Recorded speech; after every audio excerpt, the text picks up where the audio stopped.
আইএসএফের দুষ্কৃতীরা ওই কুপিয়ে খুন করে দিয়েছে। শোনা যাচ্ছে যে গুলি করা হয়েছে, গুলিও করেছে। কোপ মেরেছে, কুপিয়েছে, প্লাস গুলি করেছে। মারা গিয়েছে। সব সম্পূর্ণ নওশাদের উস্কানি হচ্ছে। কে মারা গিয়েছে, কে তার নাম কি? রাজ্জাক খান, এই অঞ্চলের সভাপতি, তৃণমূল কংগ্রেসের সভাপতি। দাদা, হঠাৎ আবারও ভাঙড়ে এই যে মার্ডার, কি মানে কিভাবে দেখছেন এই ঘটনাটা? এখন আমরা ভাষা খুঁজে পাচ্ছি না। অনেক সব আসছে, কি বলে দেখি, তারপরে বলবো।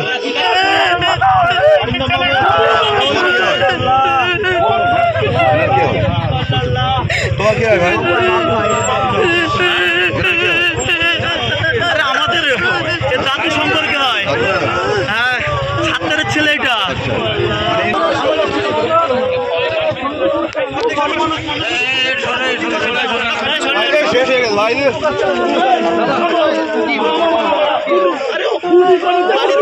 চলে গেছি, খবর পাচ্ছি যে ডেড হয়ে গেছে, পড়ে আছে। এসে দেখছি যে গুলি হয়েছে, 3টে কোপ আছে। কি অবস্থা আপনারা দেখেন না? খান ভালো মানুষ, ভালো মানুষ। রাজ্জাক সর্দার আমাদের বিধানসভা, রাজ্জাক খান আমাদের বিধানসভা কমিটির সদস্য, আমাদের স্ট্রং লিডার। আইএসএফ আশ্রিত সমাজ বিরোধীরা এটা সম্পূর্ণ নওশাদ সিদ্দিকীর মদতে আজকে তাকে নৃশংসভাবে গুলি করে এবং তাকে কুপিয়ে খুন করা হয়েছে। ও বিকাল থেকে আমাদের 2টো মিটিং অ্যাটেন্ড করেছে, মিটিং করে ও বাড়ি ফিরছিল।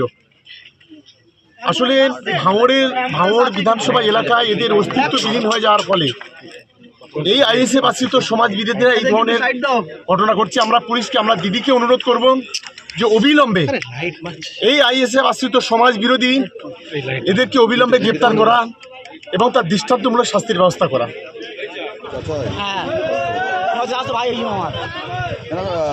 মানে সঠিক নামটা কি আছে? রাজ্জাক খান,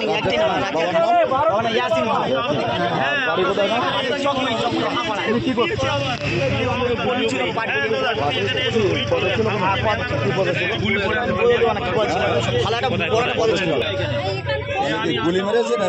গুলি মেরে দেওয়া, আবার চোখ মেরে যাওয়া, চোখ পুরো বারে চোখ।